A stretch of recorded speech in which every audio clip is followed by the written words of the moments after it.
ఈ వీడియోలో మనం ఎక్స్ అక్షం మరియు వై అక్షం యొక్క సమీకరణాల గురించి తెలుసుకోబోతున్నాం. ఇంగ్లీష్‌లో దీనిని equations of X axis and Y axis అని పిలుస్తారు. చూడండి, ఎక్స్ అక్షం మరియు వై అక్షం యొక్క సమీకరణాలు ఎలా ఉండబోతున్నాయో. ముందుగా మనం ఈ నిరూపక తలాన్ని తీసుకుందాం. మనకు తెలుసు కదా, నిరూపక తలం పైన 2 అక్షాలుంటాయి. ఇలా ఎక్స్ అక్షము, వై అక్షము. ఈ 2 అక్షాలు ఖండించుకున్న చోట మనం ఏం తీసుకుంటాం? ఆది బిందువుగా తీసుకుంటాం. ఆది బిందువుకు కుడివైపుగా ఎక్స్ నిరూపకాలు ఇలా ధనాత్మకంగాను, ఎడమవైపుగా రుణాత్మకంగాను ఉంటాయి.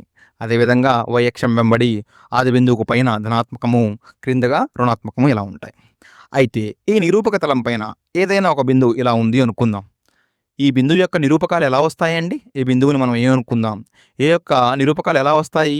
ఇక్కడ మనం 2 అక్షాలు తీసుకున్నాం కదా! ఎక్స్ అక్షం వెంబడి ఒక నిరూపకము, వై అక్షం వెంబడి ఒక నిరూపకము రావాలి. అంటే ఇలా ఎక్స్, వై అంటాం. ఎక్స్ నిరూపకం ఒకటి, వై నిరూపకం ఒకటి.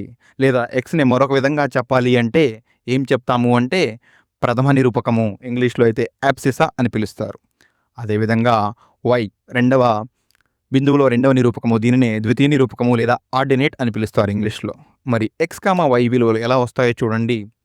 ఏదైనా ఒక బిందువుకు నిరూపక తలం పైన ప్రథమ నిరూపకం ఎలా వస్తుంది అంటే వై అక్షం నుండి ఎంత దూరం ఉందో ఎక్స్ అక్షం వెంబడి, వై అక్షం నుండి ఎక్స్ అక్షం వెంబడి ఎంత దూరం ఉందో అదే ప్రథమ నిరూపకం. అంటే ఇక్కడ మనం తీసుకున్నట్లయితే వై అక్షం నుండి ఎక్స్ అక్షం వెంబడి బిందువు వరకు ఎంత దూరం ఉంది?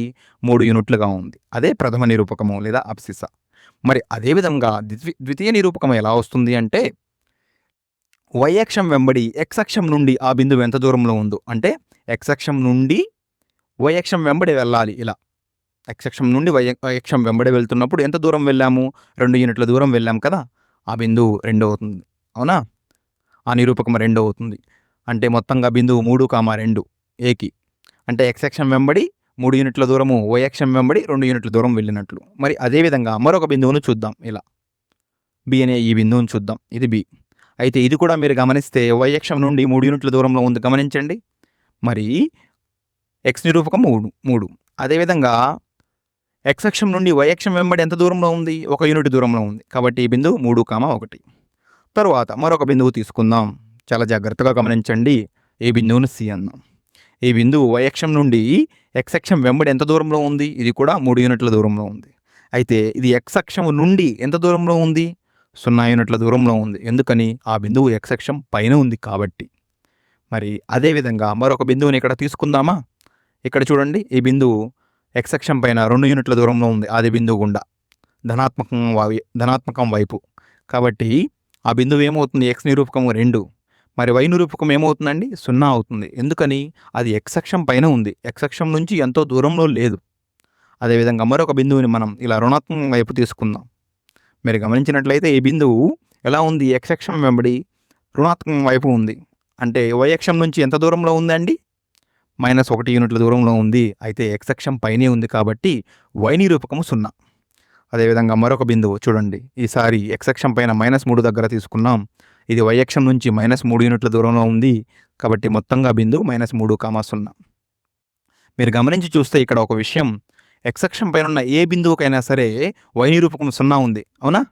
చూడండి, ఎక్స్ అక్షం పైన అన్ని బిందువులకు ఆది బిందువు నుండి నిలువుగా అంటే వై అక్షం వెంబడి ఉండే దూరం 0 లేదా శూన్యం. అంటే ఎక్స్ అక్షం పైన అన్ని బిందువులకు y = 0. దానినే మనం ఎక్స్ అక్షం సమీకరణంగా చెప్తాం. ఇలా కావున ఎక్స్ అక్షం సమీకరణము y = 0. అంటే ఎక్స్ అక్షం పైన ఉండే ఒక బిందువుకి సమీకరణం y = 0. లేదా మరొక విధంగా చూడండి, ఈసారి మనం y అక్షం సమీకరణం ఎలా తెలుసుకోబోతున్నాము? ఒక బిందువును మనం y అక్షం పైన తీసుకుందాం. మనం అనుకున్నాం కదా, ఏదైనా ఒక బిందువుని ఎక్స్, వైగా సూచిస్తాము. ఎక్స్ నిరూపకం రావాలి అంటే వై అక్షం నుండి ఎంత దూరంలో ఉంది. మరి అదేవిధంగా వై నిరూపకం రావాలంటే ఎక్స్ అక్షం నుండి ఎంత దూరంలో ఉంది. మీరు గమనించండి, వై అక్షం పైన ఉంది అంటే వై అక్షం నుండి ఉండే దూరం 0 కదా! అవునా? మరి అదేవిధంగా ఎక్స్ అక్షం నుండి ఆ బిందువు ఎంత దూరంలో ఉంది? నిలువుగా 3 యూనిట్ల దూరంలో ఉంది. కాబట్టి బిందువు 0, 3. మరి అదేవిధంగా మరొక బిందువుని ఎక్కడ తీసుకుందామా? 1 దగ్గర. ఇది ఎక్స్ అక్షం నుంచి 1 యూనిట్ దూరంలో ఉంది. వై అక్షం పైన ఉంది. వై అక్షం పైన ఉంటే ఎక్స్ నిరూపకము ఎప్పుడు 0. ఎక్స్ అక్షం నుండి అది 1 యూనిట్ దూరంలో ఉంది కాబట్టి వై నిరూపకము 1. అదేవిధంగా మరొక బిందువు ఇలా రుణాత్మకం వైపు తీసుకుందాం వై అక్షం వెంబడి. మీరు గమనించండి, ఎక్స్ అక్షం నుండి ఇది -2 యూనిట్ల దూరంలో ఉంది. వై అక్షం పైన ఉంది. వై అక్షం పైన ఉంది కాబట్టి మనం ఎక్స్ విలువ ఏం తీసుకుంటాం, లేదా ఎక్స్ నిరూపకము 0 ఉంటుంది. వై నిరూపకము -2గా ఉంది. అవునా? అంటే వై అక్షం పైన ఏ బిందువు తీసుకున్నా ఎక్స్ యొక్క విలువ 0గా ఉంది. అవునా? వై అక్షం పైన అన్ని బిందువులకు ఆది బిందువు నుండి అడ్డంగా అంటే ఎక్స్ అక్షం వెంబడి ఉండే దూరం శూన్యము లేదా 0. అనగా వై అక్షం పైన అన్ని బిందువులకు ఎక్స్ విలువ 0గా ఉంటుంది. కాబట్టి వై అక్షం సమీకరణం మనం ఏం రాసుకోవచ్చండి? X equal to 0.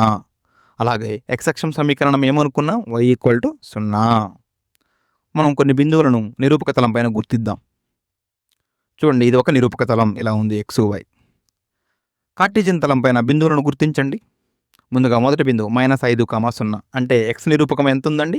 -5. వై నిరూపకము 0 అంటే ఎక్కడ వస్తుంది చూడండి, ఇలానైనా -5,0. మరి మరొక బిందువు చూడండి 0,2 అంటే ఎక్స్ విలువ 0గా ఉంటూ వై విలువ 2గా ఉండాలి. ఎక్స్ విలువ 0గా ఉంటూ వై విలువ 2గా ఉండాలి అంటే అది వై అక్షం పైన వస్తుంది. అవునా? ఇక్కడ ఎక్స్ విలువ 0, వై విలువ 2. అదేవిధంగా మరొక బిందువు 2,4 చూడండి, అంటే ఎక్స్ నిరూపకము 2, వై నిరూపకము 4 అంటే ఇలా చూడండి, x2 y4 ఇది. అవునా? మరి అదేవిధంగా మరొక బిందువు ఇక్కడ చూడండి, మనకు ఎలా ఇచ్చారంటే నిరూపకము ఎక్స్ నిరూపకము 4, వై నిరూపకము 2. మరి ఆ బిందువు ఎక్కడుంది? ఇలా ఉంది. అవునా? ఎక్స్ విలువ 4, వై విలువ 2గా ఉంది ఇక్కడ. మీరు గమనించి చూడండి, 2, 4, 4, 2 ఒకే స్థానంలో లేవు. అంటే ఎక్స్ విలువ వై గాను, వై విలువ ఎక్స్ గాను, అంటే ప్రథమ నిరూపకము ద్వితీయ నిరూపకము గాను, ద్వితీయ నిరూపకము ప్రథమ నిరూపకము గాను మారితే వాటి యొక్క స్థాన విలువలు కూడా మారిపోతున్నాయి. అవునా? 2,4 ఇక్కడుంది, మరి 4,2 ఇక్కడుంది. ఎక్స్ నిరూపకము, వై నిరూపకము మారిస్తే వాటి యొక్క స్థాన విలువలు కూడా మారిపోతూ ఉంటాయి. స్థానం మారింది చూసారా? కాబట్టి మనం ఇలా చెప్పవచ్చా? నిరూపకాలను క్రమయుగ్మము, ఇంగ్లీష్లో అయితే ఆర్డర్డ్ పెయిర్ అని అంటారు. అంటే ఏమిటి? అవి ఒక క్రమంలోనే ఉండాలన్నమాట. వాటి యొక్క నిరూపకాలు మారాయి అనుకోండి, అంటే ఎక్స్ నిరూపకం వై నిరూపకం అయ్యి, వై నిరూపకము ఎక్స్ నిరూపకము అయ్యింది అంటే వాటి యొక్క స్థానాలు మారే అవకాశం ఉంది. ఈ వీడియోలో మనం ఏం నేర్చుకున్నాం?